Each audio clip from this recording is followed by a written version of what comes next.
a good night. Thank you for making World News Tonight with David Moore, America's most watched newscast.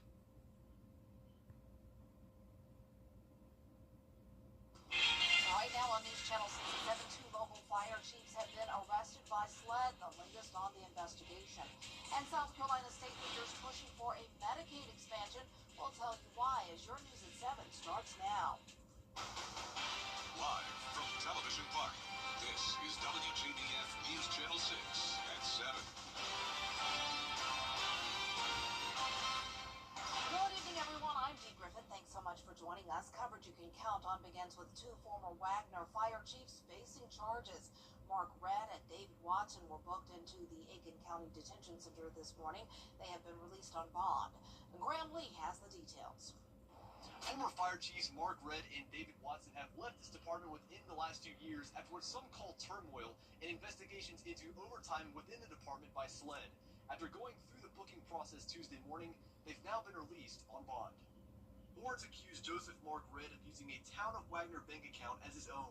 They say he wrote checks to himself and family totaling thousands of dollars. He allegedly referred to them as loans, and he's also accused of using town funds to buy gun parts. Redd was fired in 2020 by Mayor Mike Miller after serving with the fire department for more than 40 years, prompting him to file a defamation suit against the mayor in 2022. Some say this started a chain reaction of instability within the fire department, leading to slow response times. With the current response time, there's been one or two right near me that are total losses that, this close, it should have been able to be saving that. David Watson took over after Redd was fired for 2.5 years, but he resigned following an investigation into his overtime logs. Watson was charged Tuesday with claiming more than $42,000 in overtime that he didn't work while he was a maintenance supervisor for the town between 2022 and 2023. I'm trusting law enforcement now to really dig in, to really go in with a very bright light and shine it in every corner and crevice. Watson is charged with breach of trust, while Redd is charged with breach of trust and misconduct in office. We saw Redd as he was released Tuesday morning. Gentlemen, any comments? While he did not respond to questions, this all comes just days after the town appointed Hendrik Swanepoel as the new fire chief, who's working to get operations running once again. Right now, we are getting Sally, New Holland, Olive Creek is governing Wagner until we get all the documents, because we cannot respond right now without the right documentation. So I'm waiting to go through all this stuff. Chief Swanepoel declined to comment on the investigation, but says he's taking the job to move this fire department in the right direction. A court date is set for Redd and Watson on October 24th. In Wagner, Graham Lee, WJBF, News Channel 6. And it's time now for a first check of the weather, and Chief Meteorologist Jenna Petracci joins us now. Jenna, a lot more green popping up on your radar. Yeah, we're seeing a few storms here and there. It's not a washout, but we are definitely seeing more widespread rain over towards the west, impacting the Atlanta metro and even down towards Macon. Now, in our area, we do have Richmond County seeing a decent amount of rain, heavy rain right over downtown Augusta at the moment. This started in Aiken and moved down towards the west. Now, also in Emmanuel County, we've been tracking rain over the past couple of hours. A heavy downpour here just on the western portion of Emmanuel County. Gusty winds up to around 40 to 50 miles per hour, frequent lightning and heavy rain. But here's our Terry Lambert Hyundai Skyview cam. North Augusta managed to dodge the rain, luckily, for the Green Jackets game that's starting now. Here's a look at your forecast as they take on the Columbia Fireflies. Temperatures starting out in the 80s. We'll go down to the 80-degree mark by 8 p.m. Partly cloudy, and it's possible that we could have a brief shower or storm, but overall it looks like North Augusta is in the clear. The temperatures are cooler today than they were yesterday by a whole 10 degrees in Augusta, putting us at the 80-degree mark now. And some places are in the mid to upper 80s. Looks like everyone is now below 90 degrees. Winds are coming out of the north, and that's helping to bring in the cooler air. Looking ahead, tomorrow will be another hot day, though, with just an isolated shower possible. Then as the rain chances increase, the temperatures will decrease. And I'll have a look at your futurecast coming up. Back to you, Dee. All right, thanks so much. We'll see you in a few minutes. As Hurricane Erin moves up the eastern seaboard, it threatens to whip up wild waves and tropical force winds and beach vacation spots from New Jersey to North Carolina. Caution is the word of the day. Victor Oquendo is along the outer banks of North Carolina with more. A warning up and down the East Coast. Even though it is not expected to make landfall, do not take this storm lightly. Hurricane Erin will make its closest approach to the coast around Wednesday or Thursday. Coastal flooding, dangerous surf, ocean overwash, and beach erosion are expected from Florida all the way up to Maine. Evacuations ordered along the Outer Banks in North Carolina as authorities warn that Hurricane Erin could churn up dangerous rip currents and swamp roads with waves up to 15 feet. We recently came under a storm surge watch in Dare County. 2 to 4 feet is about here on this pole. It could flood cars, it will flood roads, it'll put your life at risk. While some beachgoers are trying to enjoy the sun while it lasts, most residents and vacationers have hastily backed up to get out of North Carolina's barrier islands before the storm hits and the roads become impassable. But overall, it's a disappointment that we have to leave early, but more important is our family's safety. The Pentagon today releasing these images of members of the Air Force Reserve hurricane hunters dropping ocean buoys from an airplane to gather data on the storm. Red flags out on beaches in Delaware and New Jersey, where swimming is also banned due to the rough surf as Erin inches northward. Please, please, please take this seriously. Particularly push back on complacency, on the human nature of, gosh, it's beautiful outside, let's sneak a quick dip in the water. This is not the week to do that. The most dangerous effects are expected between this evening and Friday. The Outer Banks are especially vulnerable because we are practically at sea level. Victor Okendo, ABC News, Kill Devil Hills, North Carolina. Augusta leaders say no to attacks. Georgia. The CSRA. It's where we were born, where we live, where we work, where we're raising our families. It's our home. That's why the people of the CSRA count on us after an accident. Injured? Call me, the Augusta guy, 706-724-7224. Gerald Jones Honda wants...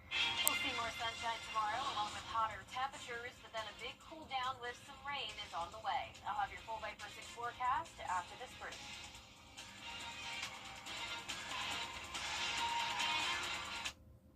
And Kroger, never for everyone. For everyone. Now, your most accurate forecast with WJBF Live Viper 6. Welcome back. I want to start out with a very special shout out to our weather kids of the week. We had 2 kids come by the studio just yesterday. This is Allison and Isaac from Harlem. They're now in 3rd and 4th grade. And originally they did not want to be meteorologists. They didn't know a whole lot about the weather or what it's like to be a broadcast meteorologist. But I think after trying out the green screen and learning about my job, we may have a couple future meteorologists here. They were the sweetest, and so were their parents and grandparents. So thank you all for coming by. It was so great meeting Allison and Isaac, and I hope to see you again sometime. Now here's a look at our live Viper 6 radars. We are tracking a little bit of rain. Spotty showers here in Richmond County, nothing strong to severe, not even seeing any lightning. And then down towards the south, Emmanuel County has this special weather statement just on the western side of it. The worst of the activity is outside of our viewing area, so just some stray light showers there to the north of Oak Park. And you can see on our Terry Lambert Hyundai Skyview cam that it's cloudy here in Aiken. The clouds kept our temperatures on the cooler side today, now sitting at 80, feeling like 84, with a northeast breeze of 6 miles per hour. Around the CSRA, we're sitting anywhere from 80 to around 87 degrees, cooler than normal for everyone. We have this ridge of high pressure across the area, and that is helping to steer Hurricane Erin out to sea. So originally it was starting to move towards the west. Now it's going to be going off towards the east, and that is going to keep it far away from us here in the CSRA. So it's also downgraded to a Category 2.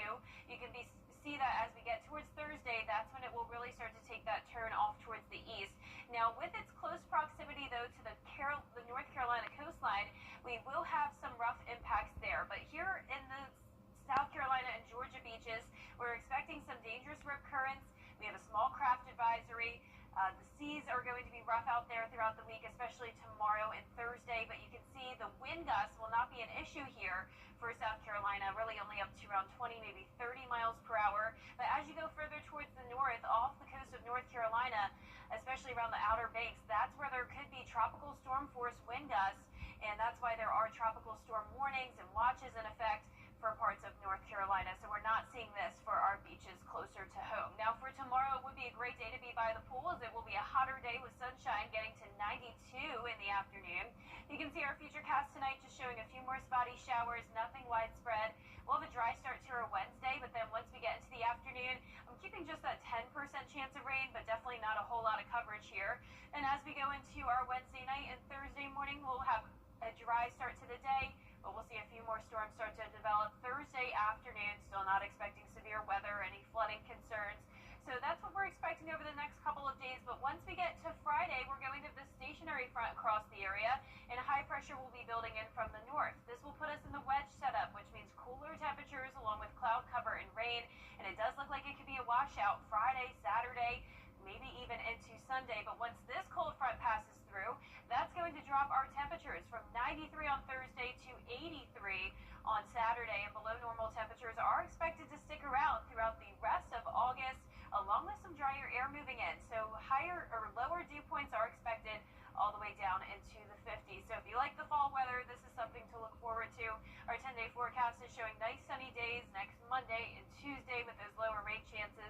And once we fall into the 80s this weekend, it looks like it's going to be a while until we see 90 degrees again. Oh, loving that, definitely. Yeah. Thanks so much. Well, USC Aiken is welcoming everyone back on campus. For sociology majors, there's a new course, Introduction to Humanities. It will be taught by 6 different professors, all from various perspectives. While the excitement is high for this new course, excitement is also high for the new rebrand from the name USC Aiken to simply USCA.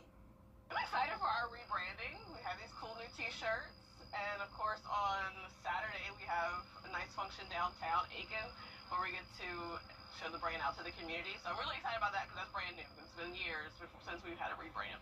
As a college athlete, it's super exciting for us over in athletics. It's also exciting for us here on campus. Everyone should come out August 23rd, and it'll be a really great time downtown. I'm really excited for the new rebrand.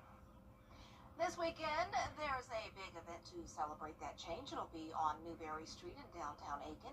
This Saturday from 5 until 9 p.m. there will be food trucks, a kids zone, and live music. We'll be right back. This weekend in Augusta, downtown Aiken. Hey, Green Jackets fans, when you're at the plate, there's nothing worse than striking out without ever swinging. You gotta make the most of your chances. And after a car accident, you can't just sit back, let life throw heaters at you, and do nothing. It's just too important. I'm Austin Jackson, the Augusta guy. Call us. Let's load the bases and swing for the fences. Call Austin Jackson, the Augusta guy, the official injury lawyers of the Augusta Green Jackets. 706-724-7224. Happening now in Thompson. CheapCheap.com. SCT. Hi, I'm Patricia Arquette, and this is my E.T. retrospective. Untold stories from the Severin star's most iconic roles. A lot of stunt work that I didn't do. Next E.T. Tonight at 7:30 on News Channel 6. During the roasting on labor. Almost 4/5 of Gen Z job hunters admit they've taken their parents to job interviews. It's not unusual to use parents as references, and 3/4 of Gen Zs do that, but they go even further. 3 out of 5 have their parents submit their job applications. Half of them have had a parent complete a test assignment for them, and a stunning 4/5 even say once they get a job, their parents continue to communicate with their bosses by lobbying for time off, pay raises, and promotions. Would not have happened with my parents, and it's not going to happen with me. Yeah, I also can't really picture that really happening now. I mean, oh yeah, wow. we've had people come in with their parents, to apply for jobs and do interviews. Interesting. Like, hi, nice to meet you, and this is my mom. Hi, nice to meet you. Huh. Yeah, my parents, I would tell them, like, when I'm on my way to drive to another city, hey, I'm going to Hartford, Connecticut for this job. Right. Job interview, yeah. But that's it. Yeah, I didn't think you were even allowed to add parents as a reference on your resume. I've never heard of that until now. That is crazy. That's odd. All right, thanks so much. Have a good night, everybody.